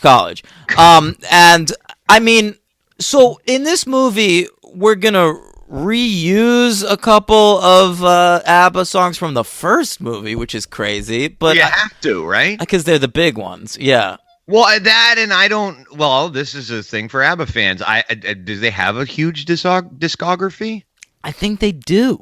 They do. Yeah. They do have like 100 songs. But to like, choose. so like but I think they have like a 2-disc best of at some point. I don't think it's Well, the that's all gold one. Then they're just culling from that. That's what I mean. So they're like lesser singles. It seems so crazy to me though that we'd like make an entire musical based on like the lesser known singles from a band. Here's what's so funny to me is that I said this sort of a little bit ago with Fernando. When I watched this last night, I really had no idea if I had already heard all those songs or not. I assumed I had heard all of them already, and they were just doing them all again. I didn't know when there were new ones or if I had heard them. I couldn't tell. By the way, what was your theater going experience like for this? Oh, I was just gonna say, sorry. It's. I mean, I'm trying to think of like a good analog, like a band you could talk. Like, can you imagine if they made like a No Doubt musical with like just a girl and like spider webs on it, and then like years later they just decide to make a sequel and everyone's singing "Excuse Me, Mister." Yeah. I don't know. It's a conundrum. It's crazy. All right, my theater going experience. I went to that theater that I've been having good luck at. Right. Yeah, so I've had good luck again. I saw the same lady rip my ticket, the teen whose favorite movie is Mean Girls, and went into the theater. And after I saw the movie, I snuck into Christopher Robin. Oh, I'd ask why, but you know, I loved it. really, Yeah, Okay. must see. really, It made me Okay. cry. All right, wow. Mm-hmm. Like where the Wild Things Henry cry? Not quite that bad. Okay. I mean, I don't know if I've ever cried that hard. Like when my dad was in the hospital, I don't think I cried like you did at the end of Where the Wild Things Are. Yeah. All right. Well, so you had a good experience. Not a big story. No, not really. Christopher Robin, man. Check it out, gang. What a movie this is. Yeah, I didn't have a big eventful one either. Sorry to disappoint. I did move once during the beginning of the movie. Oh, I will say something. Yes. Speaking of the moving, this reminded me. Mm. When I bought a ticket, I picked my seat out. Went into the theater. It wasn't very crowded. Someone was sitting in my seat. Uh-oh. So you know what I did? You moved on. Went and found another seat like a normal fucking person. Leave me alone. Right. I so agree with that. Exactly, dude. Oh my God, people are fucking nuts. It's not the opera, folks. Okay, It's Mamma Mia. Here we go again. and we all paid the same. Just sit down. Yeah, I agree. Fuck it, man. When I saw Sicario 2, I sat in a handicap You chair. saw Sicario too? Yeah. Was it good? I don't know if are we gonna do it? I don't know. Just tell me. Give me a star rating. I'll give you private, off air. It's great. It's fucking great. Okay. Yeah. Is It it? was- A lot of Oh, people yeah. didn't like it. I don't care. It's the second of a trilogy, so there's a lot of stuff in there that I understand why people would be left cold, but I thought it was fucking great. All right. Yeah. Not as good as the first one. Okay. But it's great. All right. Great review. All right. So tell What do me. you want, a So full-blown review of it? no, it's fine. You had to move in this. Well, I was in front of a mother-daughter combo, which is very nice, very sweet. I And, got no mothers. My whole theater was teenage girls. It made Really? me feel I like a had fucking creep. Yeah, I had a lot of couples and a lot of like girl chains. I was the only dude, and I was the oldest person in there. That's interesting. I was not at all. But I did have to move because, 5 minutes or so in, they decided that kicking my seat was a good idea. So Cool. kept happening over and over, and I got up and moved. And You know, it was fine. Henry, it is weird that, I'm thinking about that now, that my theater was all teen girls. And you had some teens and moms at yours. Oh, yeah. We were trying to presuppose that maybe being a big ABBA fan was essential Right. to being into these movies. But I don't are think these so. teenage girls big ABBA fans? No, there's no way. I don't know. No, they're maybe big there's just Mamma Mia something about fans. yeah, I guess. Right. I mean, guess. they're big Mamma Mia fans. I can't, imagine. But that. why'd And- they go see the first one? Well, they were probably didn't. They were probably 5 years old, but they probably So saw like it to afterwards. a teenage girl, Mamma Mia is like a classic that's on I TV don't a know, lot. man. I have no idea. All I know, I was going to say in my theater going experience, the only other thing I was going to add was there were people, and I heard this about the musical when it was in New York, that there were people in my theater at a certain point singing along, That's bonkers. cheering, clapping, and then these two girls behind me, who were probably in their 20s, were sobbing Sobbing. when Meryl Streep has her little number at the end and like fades into the ether. Sure. Sobbing. And I normally, if it's a movie I was interested in, I would be annoyed by all of this racket, but it was kind of charming. I was like, No, wow, I these would've people loved are that. yeah, these people were really into it. It kind of made the experience a little bit better because I had a very similar feeling about the first, hour as I did the I first. know. I couldn't find anybody to go to watch these movies with me. So I watched the first one by myself on Netflix. Yeah, me too. And then I saw the second one in theaters. It was like a sparse show. It's like I saw it on a Friday, like 2 weeks after it came out. It was like a 10:50 a.m. show. So I mean, I didn't have great luck with these Mamma Mia. I think I would have liked an experience like that. I love shit like that. I told you about that family, that gigantic family. Yes. When Rush Hour, right? Yes, exactly. When I saw Rush Hour 3, that totally saved the movie for me. Right. Yeah. Good Well, I memory. wouldn't- God damn. Well, you said it. I've heard you've told it. You told it on the show. I remember that. Yeah. It's a good story. Yeah, it didn't. I wouldn't say it saved the movie, but it kept my curmudgeon a little more at bay, my inner curmudgeon. Okay. So it kept it a little at bay. It was kind of like, all right, go easy. Everyone's having a great time, except you. So that's okay. It's fine. Okay, so in the past, Lily James, so one of the fucking lesser known ABBA singles, I guess, was about teach your children or shit. So they have her graduating and she sings that. Okay. Oh yeah, that was a weird song. Yeah, it was an odd choice, and it's very early in the movie. I actually have a question, and I think this answers something you brought up about repeating the songs. I think they wrote some new stuff. I mean, maybe if they want to get an Oscar nom. Because in the first one too, because it says songs by that Benny Alfredson, and he's one of the members of ABBA, and he's in both movies in little cameos. Yeah. So I think he wrote some new stuff, and so that might account for some of this weirdness of placement. I don't know. I just think maybe he's the songwriter of the crew. Yeah, but the way the credits went, it didn't just say songs by ABBA written by it had two separate things. Oh.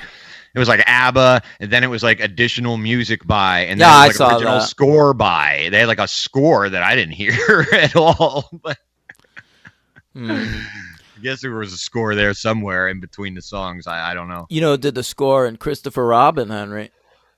Marco Beltrami. John Bryan. Really? Yeah. Wow, they dug deep for that. Fucking Christopher Robin, I'm telling you got to see it. All right. Who directed it? Anybody? Mark Forster? Really? Yeah.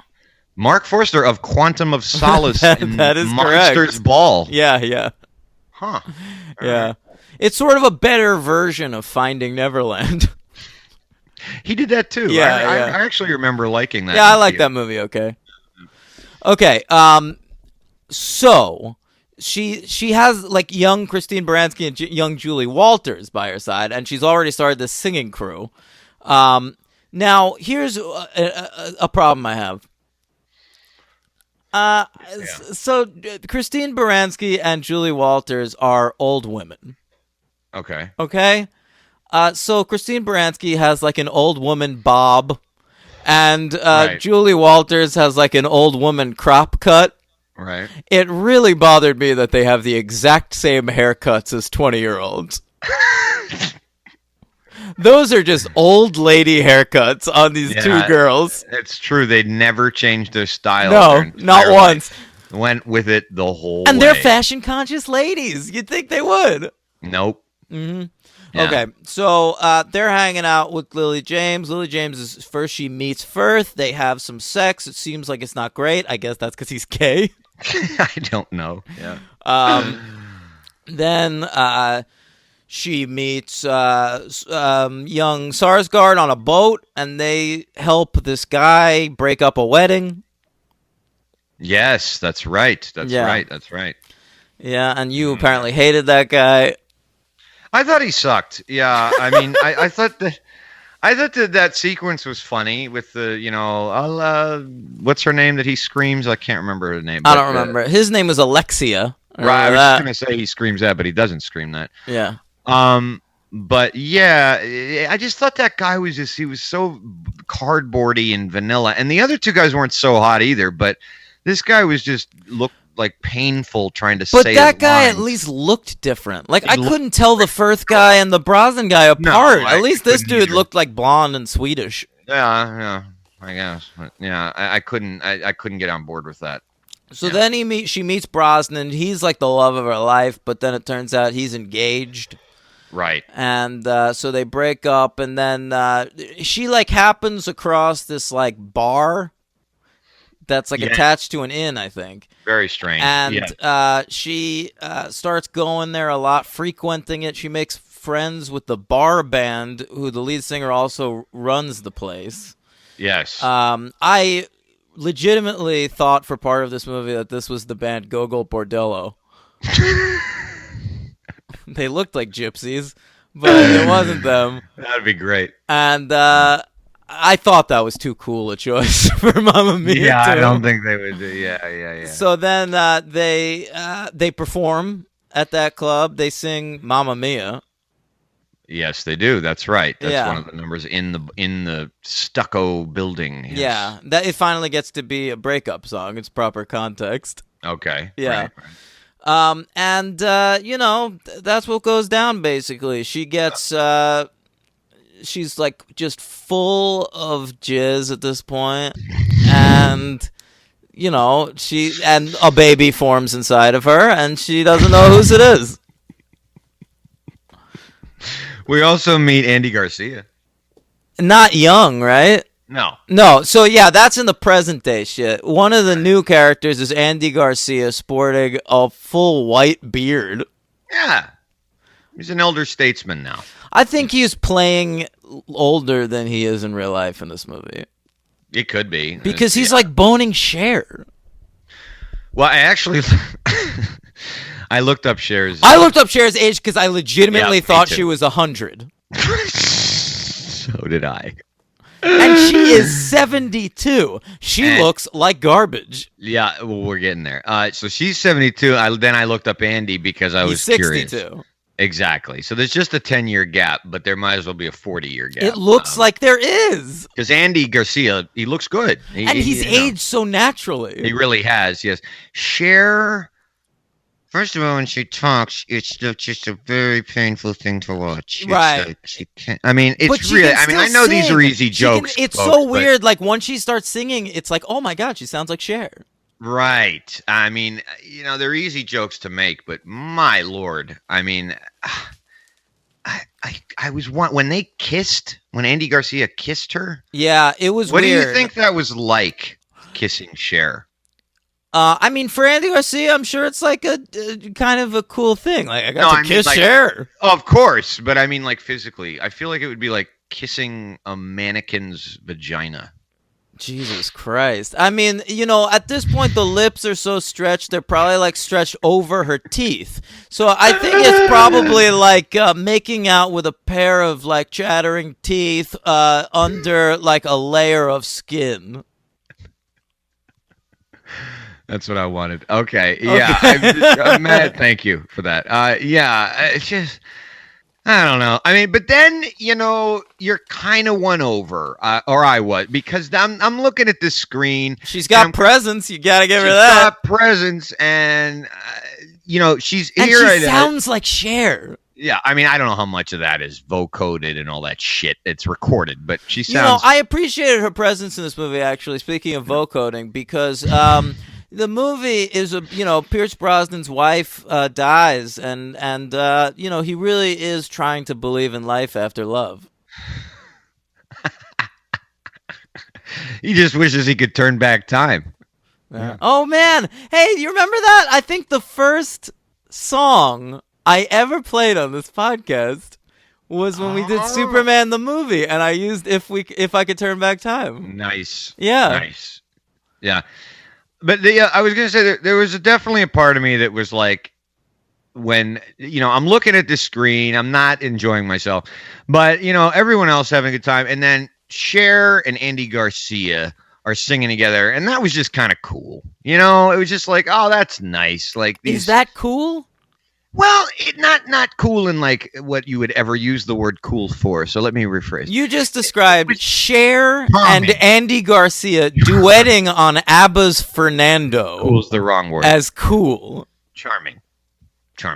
Was it? Yeah, sure. Come on. Cher is not my cup of tea, but she's a legend. Henry, can I stop the proceedings for a second here? Sure. Objection?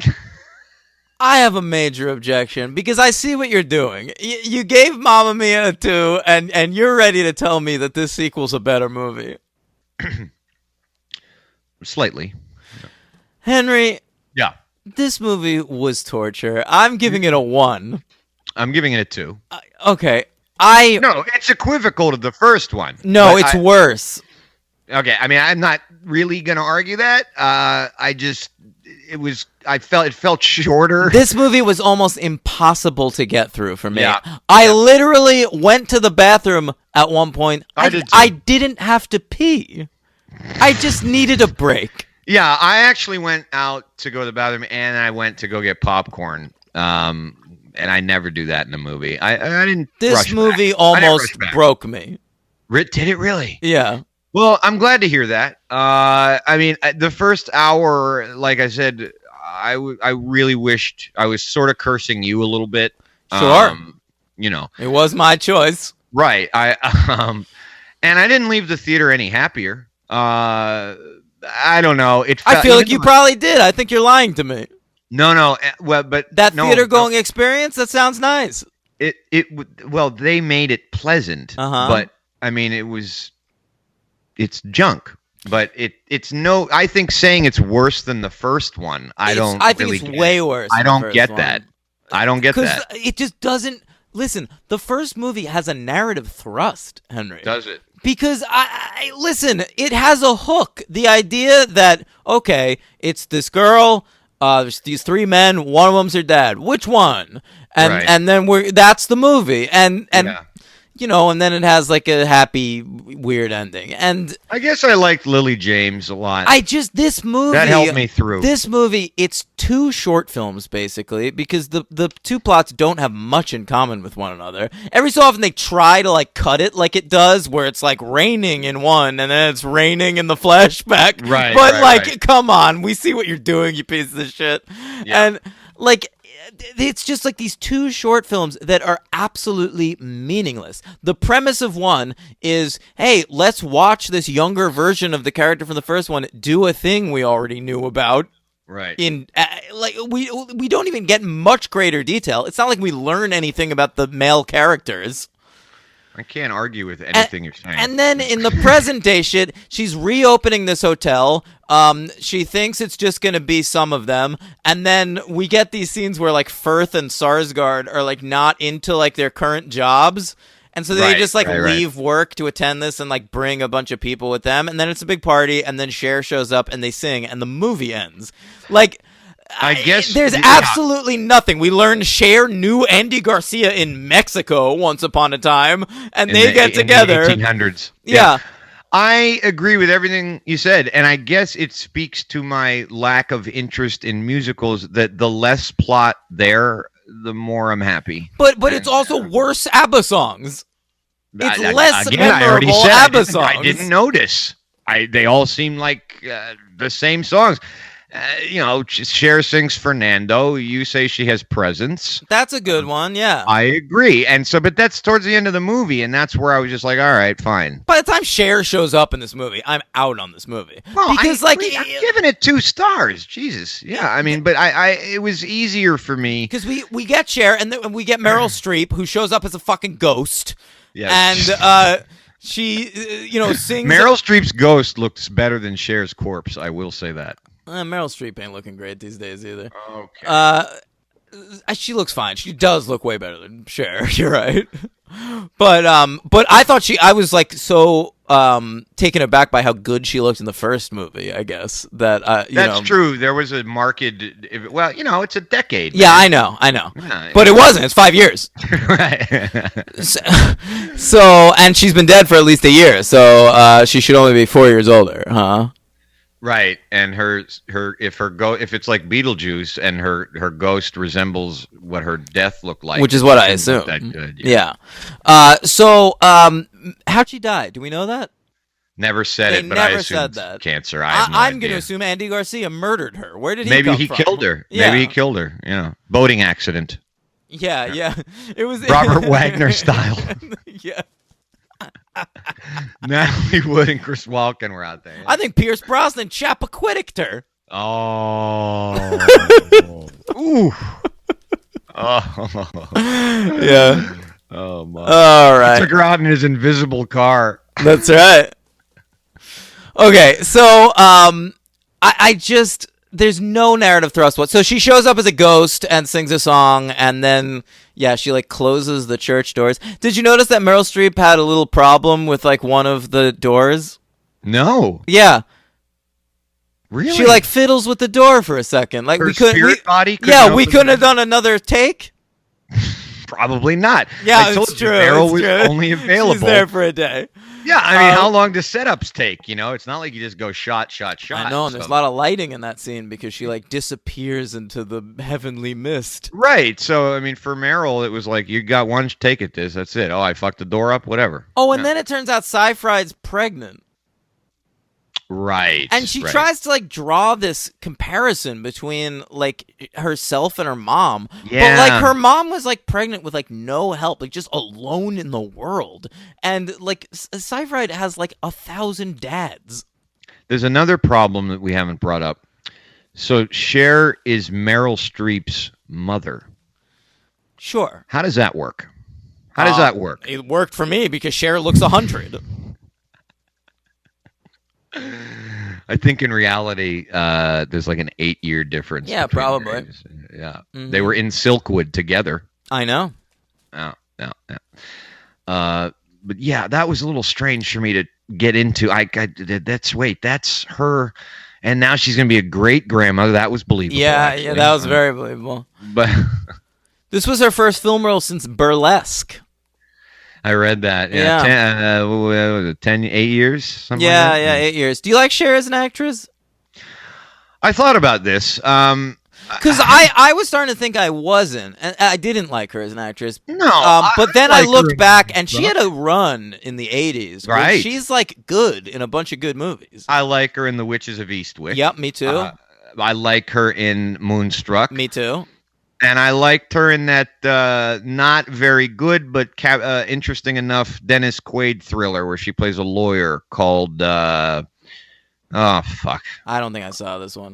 I'll find it, but it was kind of a hit back in the 80s. It was I caught Suspicion, I think.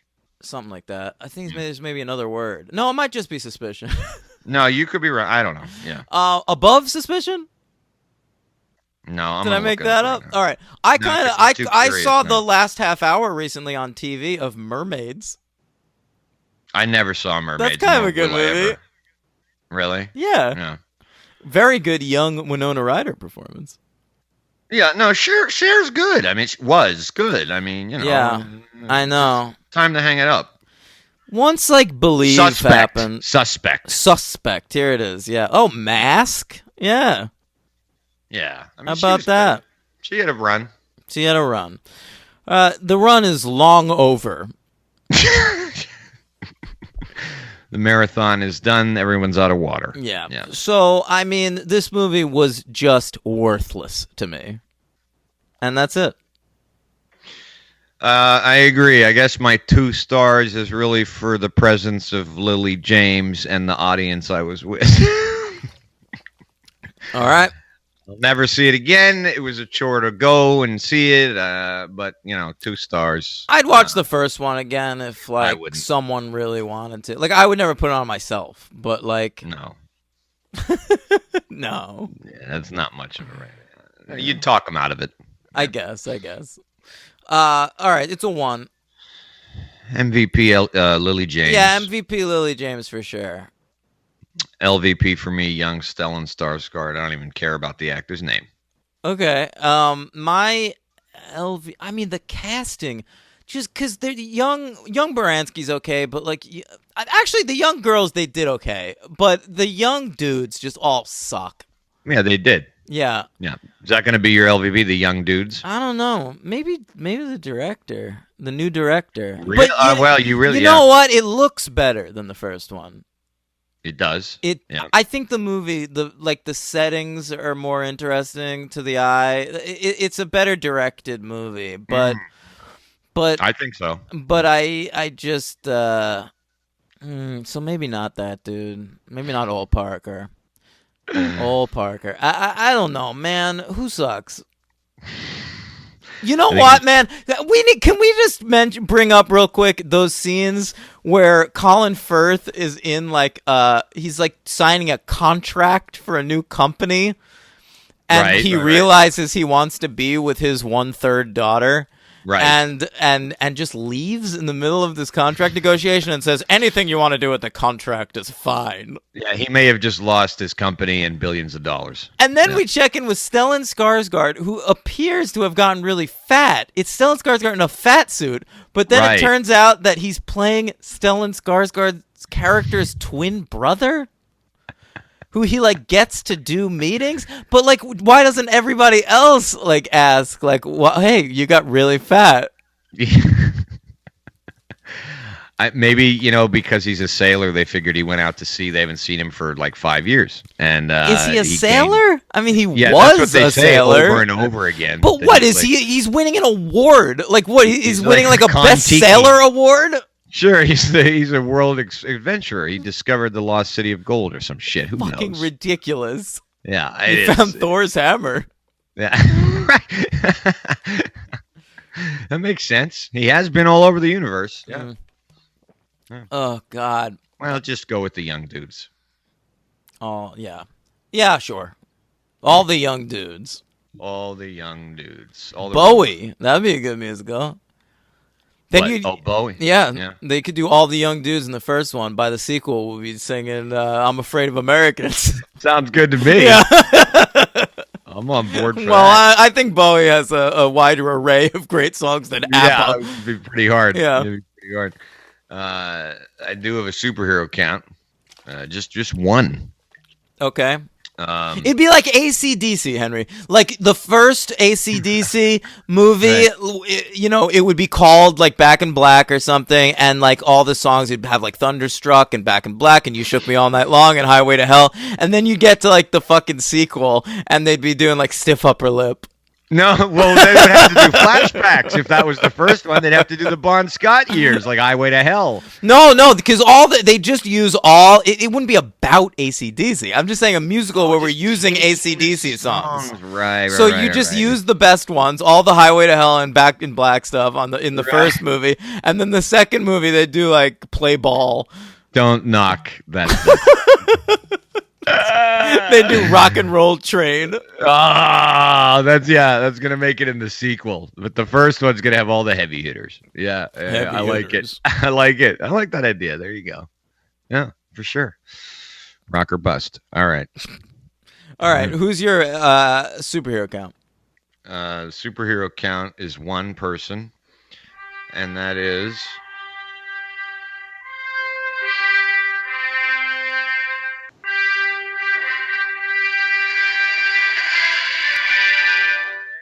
An actress named Celia Imrie. Who the fuck is that? I was still saying who the fuck is that even when I looked up the role. The role is Vice Chancellor. Is that from the school? I assume so. Okay. She is in DC's Legends of Tomorrow. As who? Mary Xavier. I'd have to look. But you would know that? I mean, I watched Legends of Tomorrow. Oh, you did? Okay, yeah. No idea. Yeah. Okay. Yeah. That's it. Legends of Tomorrow is a good show. Oh, is it really? Yeah, they're it's a good version of Suicide Squad almost. There's like time travel shit in it, but it's like this is the show where we're gonna bring in like super random like DC characters and form a team. So it's like they have like Kid Flash on the team and like John Constantine Hellblazer and like a couple of Flash villains like as anti-heroes. It's good. Oh, all right. Yeah, they have like fucking Black or White Canary is like it's super random DC characters. Good show. Black Lightning has his own show, right? Yeah. I tried it. It's like it's well done, but I couldn't get into it. Right. I don't know why. Cress Williams is great. Maybe I should give it another chance. It came out during a time where there was like a lot going on. Yeah. I hear you. All right, Henry. All right.